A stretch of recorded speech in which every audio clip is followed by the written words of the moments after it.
श्री गुरुभ्यो नमः। आज आमे भौतिकम पर्यावरण विषयर द्वितीय भाग को देखा पढ़ा। प्रथम भाग में आमे जानी पर्यावरण कौन ना पर्यावरण कौन पृथ्वी चारिपटे घड़े रही मंडल को आमे पर्यावरण कह। तापर आमे पढ़ीचे सृष्टिक्रम जो पांचटा भूत अच्छा पंचमहाभूत तांकर सृष्टि केमिति हुए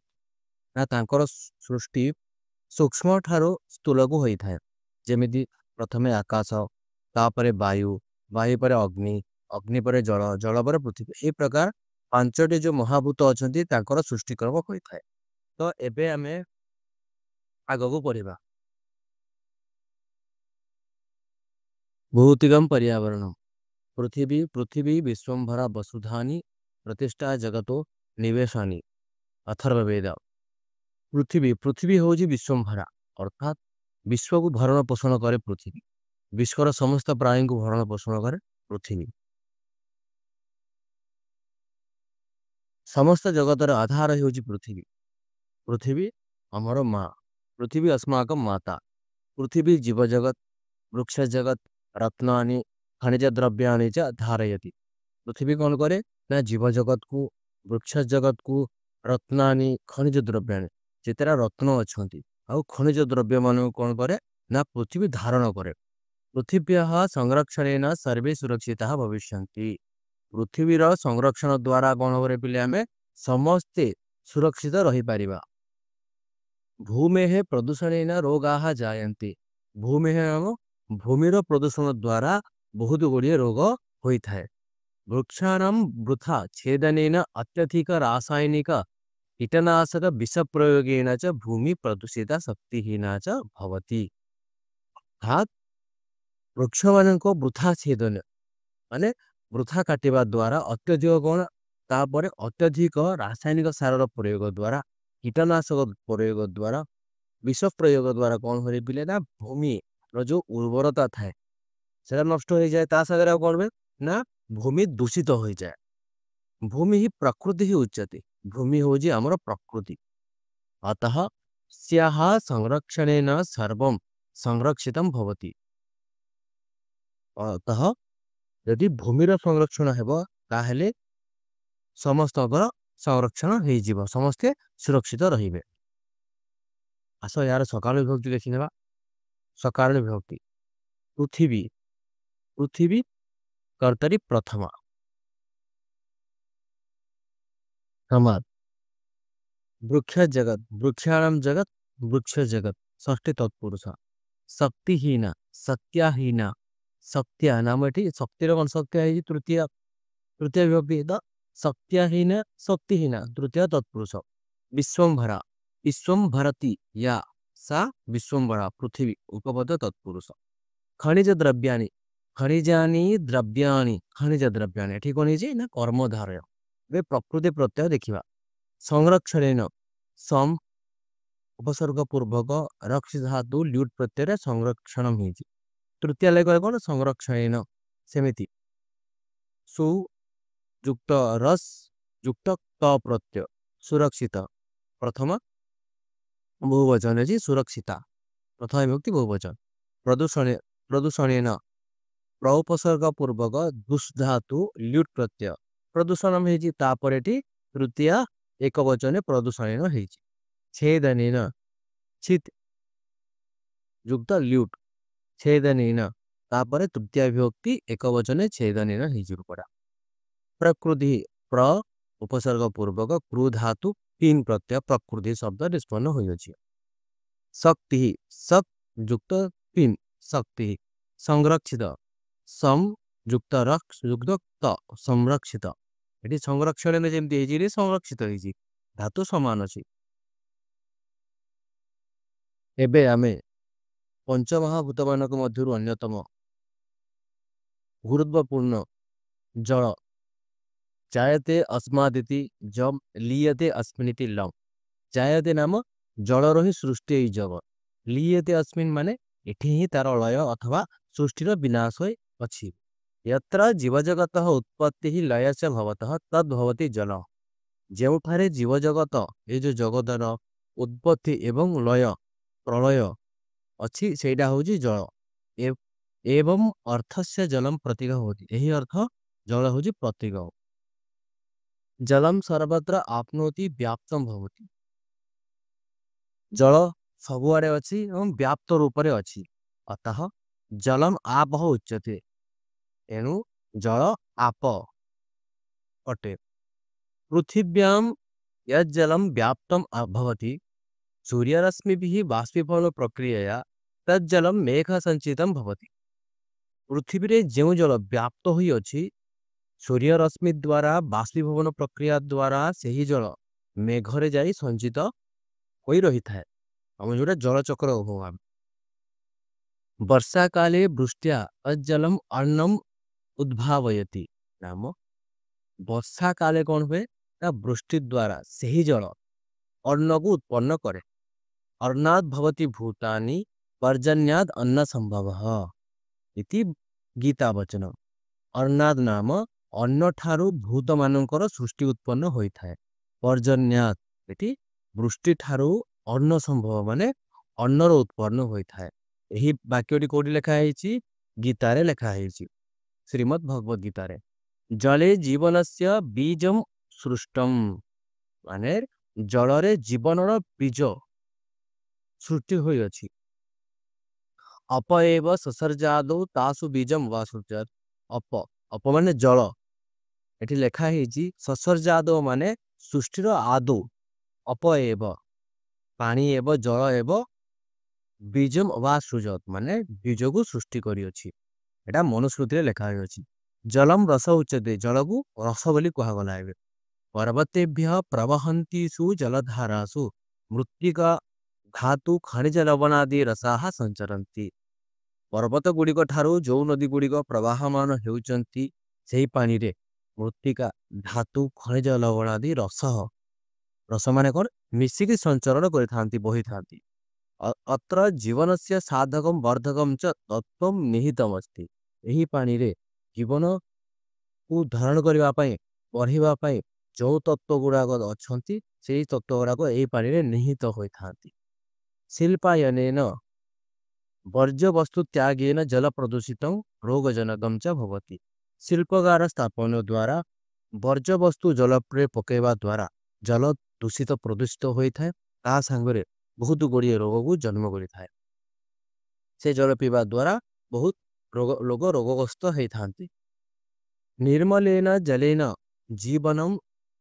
आयु आरोग्यमय भवति निर्मल जल पीवा द्वारा जीवन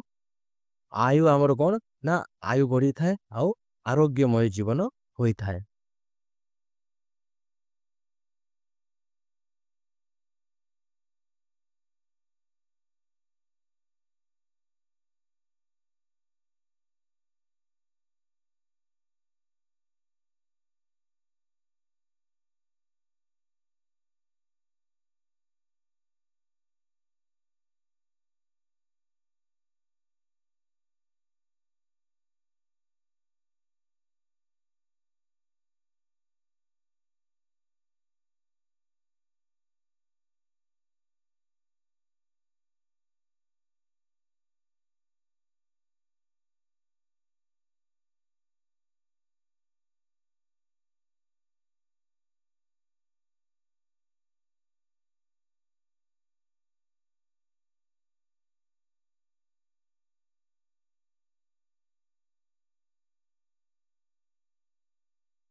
पंचगह भूत मानक मध्य अन्यतम होउची अग्नि एबे अग्नि विषय रे पढ़िबा अग्नि ही तेज रूप अग्नि होउची तेज स्वरूप अग्नि ही दाहिका शक्ति सर्वम अशुद्धम वस्तुम नाशयति अर्थात अग्निर दाहिका शक्ति अच्छी दाहन करने शक्ति अग्निर अच्छी जहाँ भी हेल्ले पोड़ीदब सी आउ सबू अशुद्ध वस्तु को सी कौन करे ना नाश कर दिए पर्यावरण से विशुद्धि च रक्षति पर्यावरण को विशुद्धि नाम शुद्ध रखी था सूर्य यज्ञाग्नि गार्हपत्याग्नि वनाग्नि बड़वाग्नि इति विविध रूपेण अग्नि शुद्धीकरण भवति सूर्य अग्नि जोड़ा अच्छी यज्ञ अग्नि जोड़ा अच्छी घर अग्नि जोड़ा अच्छी तापर बनरे जो अग्नि अच्छी बड़वाग्नि माने समुद्र भितर जो अग्निटा अच्छी यार विविध रूप अच्छे अग्निर विविध रूपेण अग्नि शुद्धि शुद्धिकरण करे पर्यावरण को वायुमंडल से विष प्रक्रिया को कौन करे बोले ना नाश कर दिए किए अग्नि वायुमंडल से विष प्रक्रिया अग्नि ही नाशयति संसार से हित साधयति एवं संसार हित साधना करिथाय जानले पिले यार सकाळ विभक्ति देखिबा विष प्रक्रिया कर्मणि द्वितीया ये हूँ अग्नि कर्ता एटा हूँ कर्म हूँ विष प्रक्रिया समास देखिबा यज्ञाग्नि यज्ञ से अग्नि यज्ञाग्नि षष्ठी तत्पुरुष विविध रूपेण विविधम रूपम तेन कर्म धारय वायुमंडल से वायो मंडलम तस्य वायुमंडल से षष्ठी तत्पुरुष समास होई अछि अशुद्धम न शुद्धम अशुद्धम एटी नए तत्पुरुष समास होई अछि प्रकृति प्रत्यय शक्ति सत धातु युक्त तीन प्रत्यय शक्ति पद निष्पन्न होई अछि विशुद्धि बी उपसर्ग पूर्वक शुद्ध धातु तीन प्रत्यय विशुद्धि कारणम क्रु धातु लिट प्रत्यय कारणम हितम धा धातु त प्रत्यय हितम पंचमहाभूत मानक मध्यरु अन्यतम वायु वायु हूँ गोटे महाभूत वायु बादि गच्छति गंधम बहती इति वायु वायु कौन करे ना बहे गमन करे गंध को बहन करे यह हूँ वायु जीवन से आधार वायु जीवन आधार किए बोले वायु पवन जा कहुए वायु विश्व भेषज रूप वायु हूँ विश्व भेषज भेषज शब्द अर्थ हूँ वैद्य विश्व वैद्य रूप अलंग विलंग कपाल भाती करने द्वारा माने निश्वास प्रश्वास नेवा द्वारा जो आसन रे कौन हुए ना बहुत गुड़िए रोग आमे मुक्ति मिली थाए से कहगला ना वायु हूँ विश्व भेषज रूप प्राणवायु द्वारा जीवन से संचार भवती प्राणवायु माने ऑक्सीजन जाओ कहे अम्लजान द्वारा कौन बोले आम जीवन संचार माने आमे बंची था यज्ञ अग्नो घृतयुक्ता आहुतय वायुमंडलम शुद्धम कुर्वन्ति यज्ञ रे जो अग्नि रे घृत माने घी घी युक्त जो आहुति आमे दे थाउ से आहुति द्वारा कौन हुए ना वायुमंडल शुद्ध होता है वृक्ष वायुमंडलाद अंगारक आम्ल गृहीत्वा अंगारकम संचिनोति वृक्ष कौन करे ना वायुमंडल ठारू अंगारक आम्ल अर्थात कार्बन डाइऑक्साइड को ग्रहण करे और आमको कौन दिए पिले प्राणवायु अम्लजानम निस्सारयति माने प्राणवायु माने ऑक्सीजन आमको दे थाए वृक्ष स्वपत्र माध्यमेन वृक्ष स्वपत्र माध्यमेन रश्मिपालन प्रक्रिया रश्मि प्रतिपालन प्रक्रिया नाम फोटोसिंथेसिस द्वारा खाद्यम प्रस्तुति मैंने कौन करे ना वृक्ष से निज कौन करे ना फोटोसिंथेसिस प्रक्रिया द्वारा कौन करे बोले निज खाद्य प्रस्तुति करे वायु संशोधन वृक्षाणाम भूमिका महत्वपूर्ण वायु कहू गोटे शब्दटे एयर क्लीनर हूँ गछ जी वायु को परिष्कार करे दूषित वायु को जी क्लियर करे परिष्कार करे वृक्षाणाम छेदन वायु प्रदूषण वर्धते अर्थात वृक्ष छेदन द्वारा वृथा वृक्ष छेदन द्वारा कौन रे वायुर प्रदूषण मात्रा बढ़ी जाए वायुमंडल से सुरक्षा जीवनम सुरक्षित सैत् वायुमंडल जदि सुरक्षित रही आम जीवन सुरक्षित रही जीवन रही एबे आमे बिले यही पैराग्राफ सकाळ विभक्ति देखिबा ये दीटा अच्छी गोटे हूँ जीवनस्य जीवनस्य ऋतुयोगे षष्ठी अच्छी छेदन हेतु तृतीया एबे देखिबा समास घृतयुक्ता घृतयुक्ता घृतेन युक्ता तृतीया तत्पुरुष समास वायुमंडलात् वायोः मंडलम अस्मात् वायुमंडलात् षष्ठी तत्पुरुष समास स्वपत्र माध्यमेन स्वपत्राणां माध्यमः तेन स्वपत्र माध्यमेन षष्ठी तत्पुरुष वायुः संशोधनेन वायोः संशोधनं तस्मिन् वायु संशोधनेन एटी होजी षष्ठी तत्पुरुष समास प्रकृति प्रत्यय आज प्रकृति प्रत्यय देखिवा आधार आ ध्रुव धातु घय प्रत्यय आधार शब्द निष्पन्न संचार सम उपसर्ग पूर्वक चर धातु खय प्रत्यय संचार शब्द निष्पन्न शुद्धम शुद्ध युक्त त शुद्धम खाद्यम खाजुक्त यत खाद्य जुक्ता जुज युक्त त आवे कि जुक्ता है स्त्रीलिंग रे आकाशः आकाशः आसमन्तात् कषते प्रकाशते इति आकाशः आसमन्तात् समान भावरे व्याप्त होइकी कषते प्रकाशते नाम प्रकाशमान हेउची से होची आकाश वायुमंडलस्य शुद्धि निमित्तं द्युलोकस्य भूलोकस्य च संरक्षणम् आवश्यकम् वायुमंडलर शुद्धि पाई आकाश लोक और भूलोकर संरक्षण ती आवश्यक आकाश पिता पृथ्वी माता आकाश होची पिता पृथ्वी होची माँ द्योन पिता ये अथर्व वेद लिखाई बोले द्योलोकस्य अंतरिक्षस्य वा प्रदूषणेन ऊर्जा स्रोतसः ऊर्जा स्रोतसः हानि भवति कौन बोले आकाश अंतरिक्ष यदि प्रदूषण हुए प्रदूषण द्वारा कौन हुए ना ऊर्जा स्रोत जो आम शक्ति अच्छी सूर्य ठार जो आसे सूर्य किरण तार हानि हो भूमे भूमे प्रदूषण जीवनम च संकटापन्नम भवति भूमिर प्रदूषण द्वारा कौन रे आम जीवन संकटापन्न संकटयुक्त हो समास देखिबा शुद्धि निमित्तम शुद्धे निमित्तम शुद्धि निमित्तम षष्ठी तत्पुरुष ऊर्जा स्रोतसः ऊर्जा स्रोतः तस्य ऊर्जा स्रोतसः ये षष्ठी तत्पुरुष संकटापन्न संकटम आपन्न संकटापन्न यह द्वितीय तत्पुरुष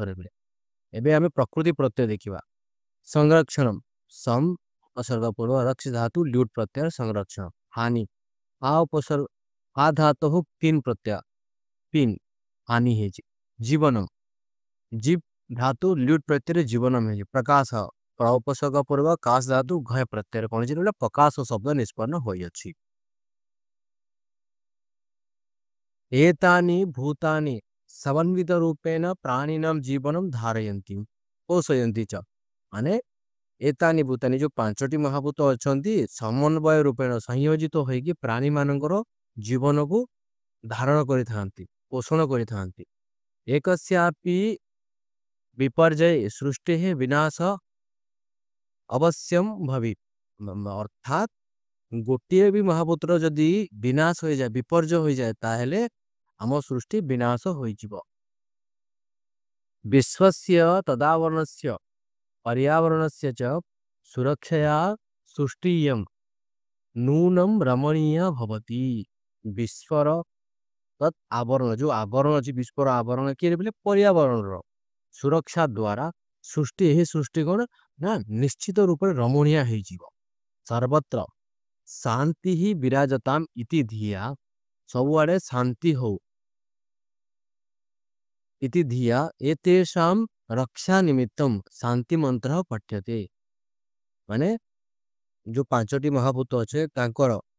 शांति पाई एठी कौन पढ़ा जे बिले बा शांति मंत्र पठ्यते समासः तदावरणस्य तस्य आवरण तस्य षष्ठी तत्पुरुष समास शांति मंत्र शांति मंत्र षष्ठी तत्पुरुष समास प्रकृति प्रत्यय देखिबा सृष्टि है सृज युक्त किम सृष्टि सृष्टि है जी सप्तमी सृष्टि है जी रमणीय रम युक्त अनियर युक्त ताप रमणीय शांति समयुक्त तिल शांति